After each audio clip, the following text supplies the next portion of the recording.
लोकेजम season first episode 7। तो episode की starting होती है और वहाँ पर हम पार्क को देखते हैं जो कि डकुआ के साथ उसके घर पर आया होता है सिंगिंग की प्रैक्टिस करने के लिए। जहाँ पर जो डकुआ था वो काफी नर्वस होता है क्योंकि वो सोच रहा होता है कि जो पार्क है वो काफी अमीर है और वो कभी पहले ऐसी जगह पर नहीं आया होगा। पर वहाँ पर जो पार्क था वो वहाँ पर डकुआ के साथ काफी फ्रेंडली बिहेव करता है, जिसे देखकर वहाँ पर जो डकुआ था वो हैरान होता है। और जिसके बाद जो डकुआ था वो पार्क के गाए हुए गाने के पीछे जो बैकग्राउंड म्यूजिक लगाएगा उसे सुनाने लगता है। साथ ही उसने कुछ एक्स्ट्रा सॉन्ग भी ऐड करे होते हैं क्योंकि जो पार्क का सॉन्ग था वो काफी छोटा था।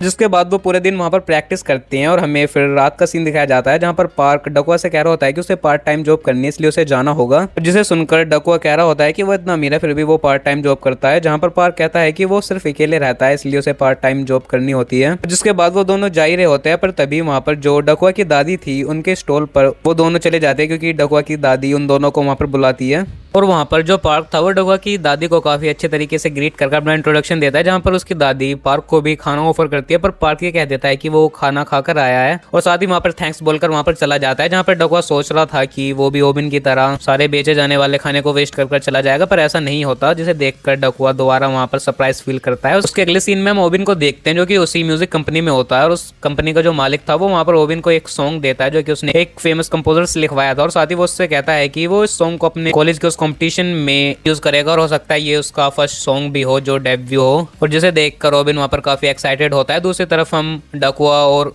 पार्क को देखते जो कि लंच टाइम में एक साथ बैठे होते हैं और वहां पर जो डकुआ था वो पार्क को एक सॉन्ग भी देता है जो कि उसने खुद कंपोज करा था। और जिसके बाद डकुआ और पार्क दोनों वहां पर उस गाने की प्रैक्टिस करने लगते हैं और जो जियो रहता है वो उन दोनों की जोड़ी को देखकर वहां पर एक्साइटेड हो जाता है। जिसके बाद जो डकुआ रहता है वो पार्क से कहता है कि वो इस सॉन्ग की ज्यादा प्रैक्टिस ना करे, उसका गला भी खराब हो सकता है ज्यादा देर प्रैक्टिस करने से। पर वहां पर पार्क उसके बाद समझ जाता है। जिसके बाद वो तीनों साथ घर जा रहे होते हैं और जो पार्क था वो घर पहुंचकर अपनी दूसरी बॉडी में होता है और उस सॉन्ग की प्रैक्टिस कर रहा होता है। पर उसके गले में वहां पर दर्द स्टार्ट होने लगता है। पर साथ ही वो डकुआ के बारे में भी सोचने लगता है कि डकुआ ने इसके लिए काफी मेहनत करी है और वो डकुआ की हेल्प जरूर करेगा।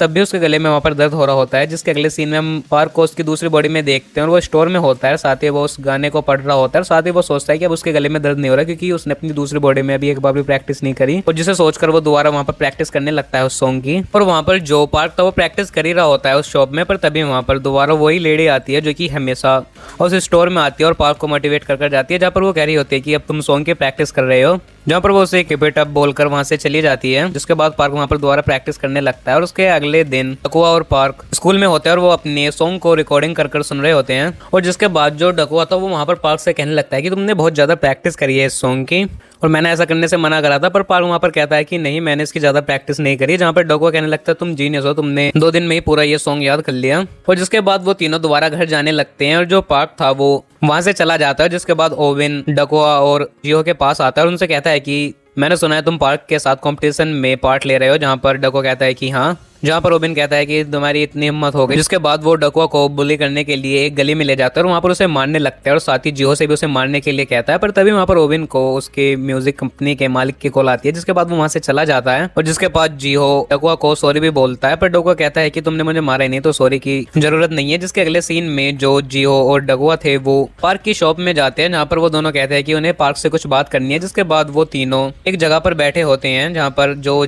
जियो पार्क से सॉरी बोलता है उस इंसिडेंट के लिए जहाँ पर बुलीज लड़कों की वजह से जियो को पार्क को मारना पड़ा था।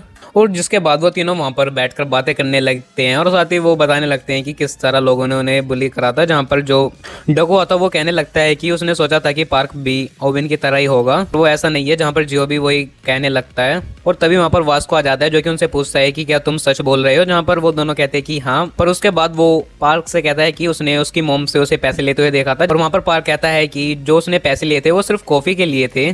वास्को की सारी गलतफहमियां दूर हो जाती हैं और वो साथ ही उन तीनों से कहता है कि उन्हें इस जगह पर पावरफुल बनने की जरूरत है और ट्रेनिंग के लिए वो उनके पास आ सकते हैं। और जिसके बाद हम अगले सीन में पार्क की दूसरी बॉडी में स्कूल में देखते हैं जो कि डकुआ के साथ होता है और साथ ही गाने की प्रैक्टिस कर रहे होते हैं और जहाँ पर डकुआ ने सॉन्ग के लिए एक रैप भी लिख ली होती है। और दूसरी तरफ हम ओबिन को देखते हैं जो कि अपने सॉन्ग की रिकॉर्डिंग कर रहा होता है उसी म्यूजिक कंपनी में। जहाँ पर वो म्यूजिक कंपनी का जो ओनर होता है वो ओबिन से कह रहा होता है कि इस सॉन्ग के बाद वो काफी फेमस हो जाएगा। जिसके बाद ओबिन और उसके फ्रेंड के कन्वर्सेशन देखते हैं जहाँ पर उन्हें पता चलता है वो कॉलेज में सेकंड लास्ट परफॉर्म कर रहे हैं। जो लास्ट परफॉर्म कर रहे हैं वो पार्क डकुआ है। जहाँ पर ओबिन कहता है कि कंपटीशन में हारने के बाद वो पार्क को देख लेगा। दूसरी तरफ हम पार्क और डकवा को देखते हैं जो कि काफी एक्साइटेड थे अपनी प्रैक्टिस को लेकर और साथ ही प्रैक्टिस भी कर रहे होते हैं। और इस सीन के साथ इस एपिसोड का यहाँ पर एंड हो जाता है। तो आई होप आपको इस एपिसोड की एक्सप्लेनेशन पसंद आई। और हाँ, अगर आपको इसके पिछले एपिसोड की एक्सप्लेनेशन देखनी हो तो उसकी लिंक भी मैंने इस वीडियो की डिस्क्रिप्शन में दे दिया, आप उसे भी कंप्लीट देख सकते हैं। तो इस वीडियो में इतना ही, मैं मिलूँ आपको नई वीडियो में, नहीं है नहीं मैं फिर नई वेब सीरीज की एक्सप्लेनेशन के साथ। तब तक के लिए गुड बाय।